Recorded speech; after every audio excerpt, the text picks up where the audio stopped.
Hi, we're going to discuss developmental methods and designs. We will start briefly with levels of analysis, then we'll look at some developmental methods, and then developmental designs.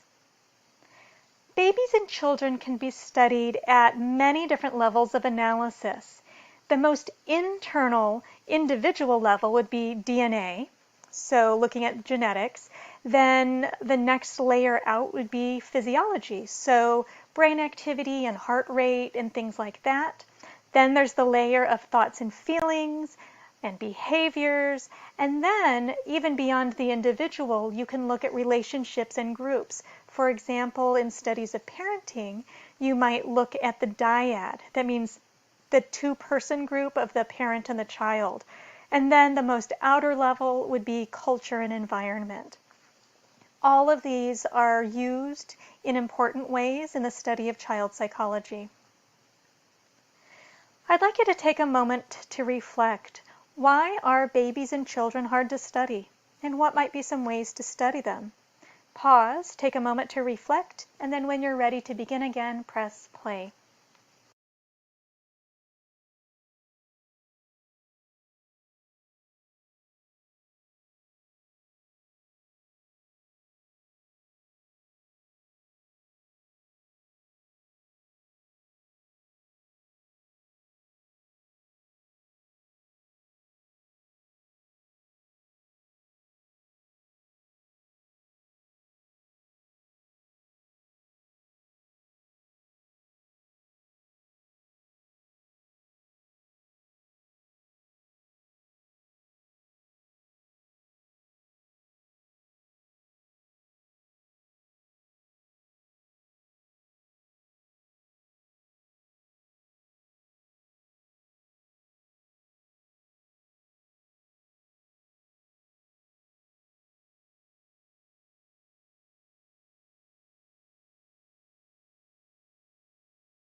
Okay, so babies and kids are really hard to study.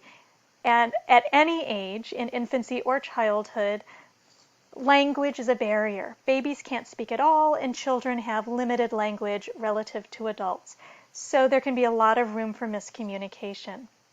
But beyond that, there's other issues as well. For babies, they could cry, or they could fall asleep.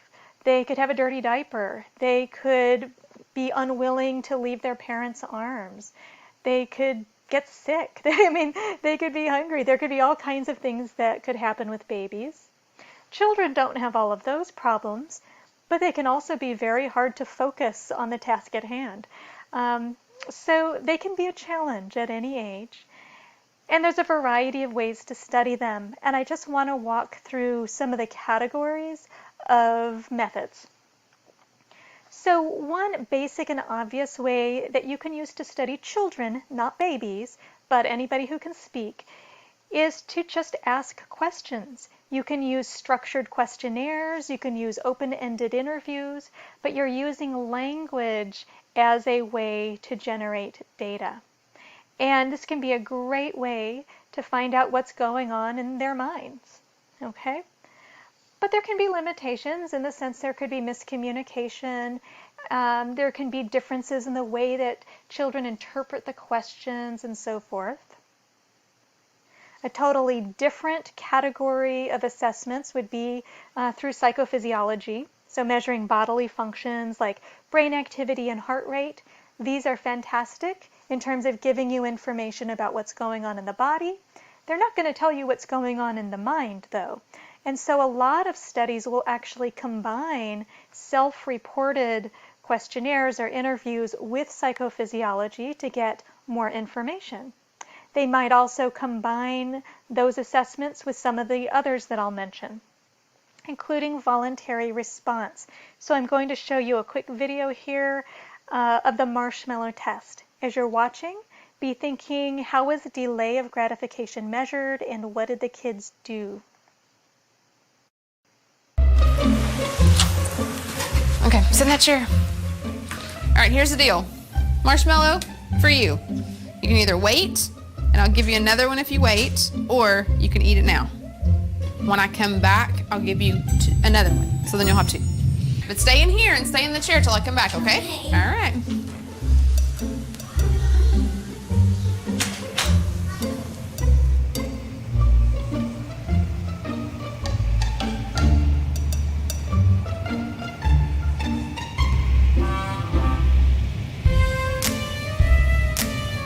I'm gonna go do something and then I'll come back. It smells yummy. It smells really good.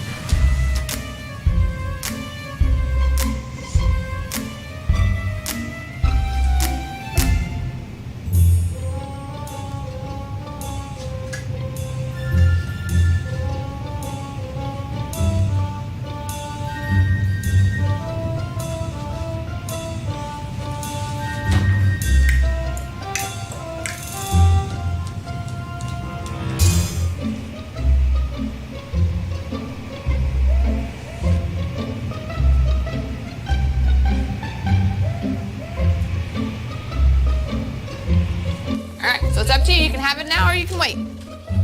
Okay?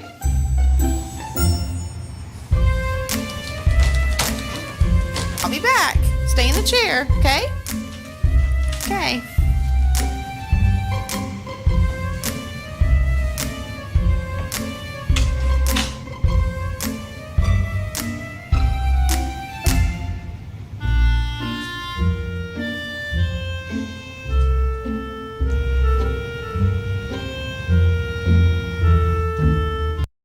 Okay, so delay of gratification is the ability to wait for something that you want. And in this case, it was marshmallows. And so they were measuring delay of gratification based on their behaviors. And the kids did all kinds of things. They sniffed the marshmallow, they licked it, they took little tiny tastes, they manipulated it in their hands, they turned their eyes away so they couldn't look at it, they rocked back and forth, they shuffled their feet, they fiddled their hands, and they were all finding different ways to keep from eating that marshmallow. One of the things we know is that there is developmental change in this ability, so younger kids have a harder time than older kids. You could see that little girl at the end. As soon as the adult left the room, she grabbed the marshmallow and it went right into her mouth. She looked about 2.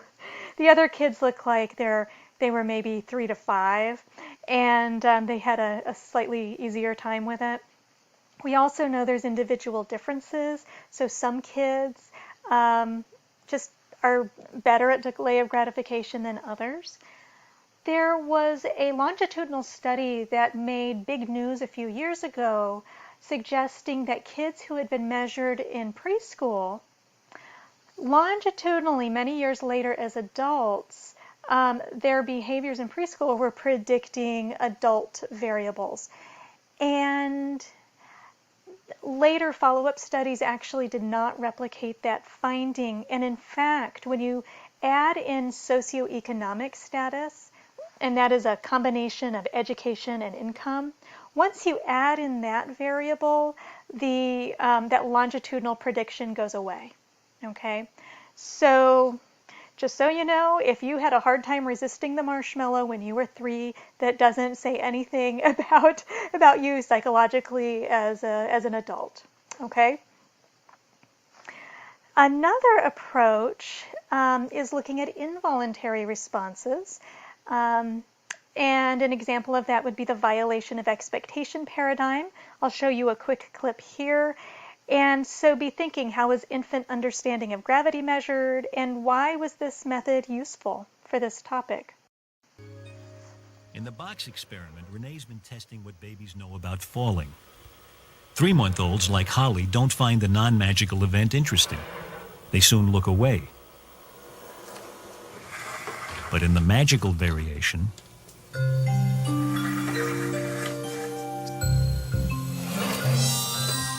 That's much more interesting, really worth staring at. So it seems that by 3 months, babies have learned that unsupported things should fall. Okay, so we will come back to this method in Unit 2 when we're looking at cognition, including infant cognition. But babies don't have language, so you have to be creative to get into their minds. And so there's lots of research about what do babies know about physics, gravity, objects, and things like that. And so babies respond the way that adults do when it comes to presentations of different stimuli. So if something is consistent with physical laws, then it's kind of boring because it's what you expect. Like if I were to be in front of you and hold an object and lost grip of it, you'd expect it to fall. You wouldn't dwell on it. You would notice it and then it would be gone and you just wouldn't think about it. But if it floated, you would really notice. You would look longer, you'd stare at it, you'd scrutinize what was going on. Babies do the same thing. So you can harness that by presenting them with little events, some of which violate their expectations or violate physical laws. They're magical. And some of which are consistent with physical laws. They do what you would expect as an adult. If babies understand the world that we do, the way that we do as adults, then you would expect them to show the same pattern of looking.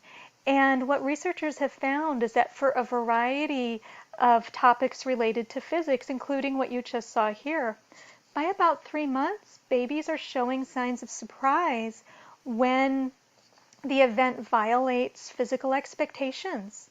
So it's suggesting that they may have some either built-in or very early acquired information about physics. Okay? They seem to understand the world a whole lot better than people ever believed. So this is a great measure for looking at these topics because it is totally nonverbal and it doesn't even require them to move. So even with limited motor development, all they have to do is sit there and use their eyes. And it's totally involuntary. Okay? So lots of different categories of measures that can be used. And then you can use these measures within different designs. A longitudinal design is going to follow the same group of kids across different ages. So for example, you measure the kids at 2, at 4, at 6, and again at 8. These are great ways to follow a development over time. But one of the big disadvantages is attrition, and that means people dropping out of the study. And it's very possible that people drop out of the study in a particular pattern, like certain types of people might be more likely to drop out. And so as you go on through the study, it's not as clear if you're getting quite the sample that you had to begin with. Okay, so that's always an issue. Cross-sectional research has its own advantages and disadvantages. So in a cross-sectional study, you're doing only one time of data collection, and you have different groups of kids. So you have one group of 2-year-olds, one group of 6-year-olds, one group of 8-year-olds. They're all different kids. And you just test them at that time. And that's great because it's so much quicker and easier to collect data, for sure. But one of the challenges can be that there could be some kind of differences that are happening between these different groups of kids that you don't know about, or some you might even predict could be some big issues. So think about the pandemic. And think about kids at different ages being affected differently. So let's say you're doing this study a couple of years after the pandemic ends. The 2-year-olds were not even born at the time. The 6-year-olds were babies maybe, but the 8-year-olds lived through it, right? So there might be something really fundamentally different about those kids compared to those other cohorts.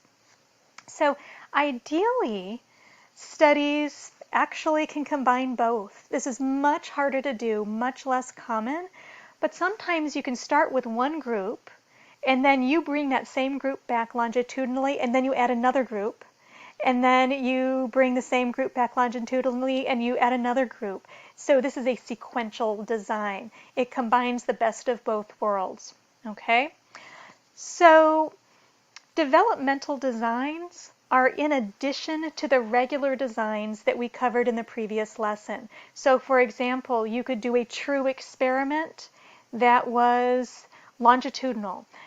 So you do the manipulation, random assignment, and then you follow the kids longitudinally after that. You could do a correlational study, and it could be cross-sectional or longitudinal. But a developmental study is going to have a combination of both of those things. Okay? So, different methods, and then those different methods can be used within different basic designs, meaning correlation or experiment or quasi-experiment, as well as in different developmental designs, longitudinal, cross-sectional, or sequential. Okay, thank you.